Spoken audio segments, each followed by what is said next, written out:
جاوریاں سرگودہ ممتاز شاعر اور ادیب اسکالر عمیر یاسر شاہین نے کہا ہے کہ زندگی کی رعنائیوں اور زمانے کے حوادث کو شعروں میں سمو کر پیش کرنا اور انسان کو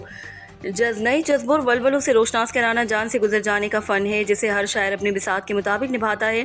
ضرورت اس عمل کی ہے کہ تخلیقی صلاحیتوں کو اجاگر کرنے اور زندہ جذبوں کو جلا دینے کے لیے تخلیق کاروں کو مظاہر فن کے بہتر سے بہتر مواقع فراہم کیے جائیں۔ اس حوالے سے ادبی فورم ہم سخن بھیرا باعث تقلید خدمات سر انجام دے رہا اور ادبی فورم ہم سخن بھیرا کے زیر اہتمام گورنمنٹ ٹیکنیکل ٹریننگ انسٹی ٹیوٹ بھیرا میں منعقدہ بہار ملن مشاعرے کے شرکاء سے صدارتی خطاب کر رہے تھے۔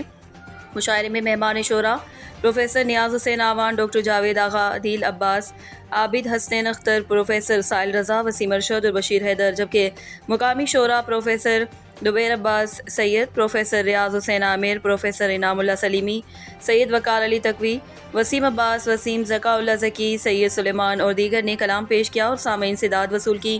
نوجوان شاعر اسکالر عمیر یاسر شاہین کے شعر زمانے کے سلیقوں میں عمیر اتنا تغیر ہے، کیا کچھ اور جاتا ہے، بتایا اور جاتا ہے، نے بڑی داد وصول کی۔ مشاعرے کی نظامت راشد اقبال ڈاہر نے کی۔ رپورٹ حاجی ظفر عباس، تحصیل رپورٹر شاہپور جاوریاں۔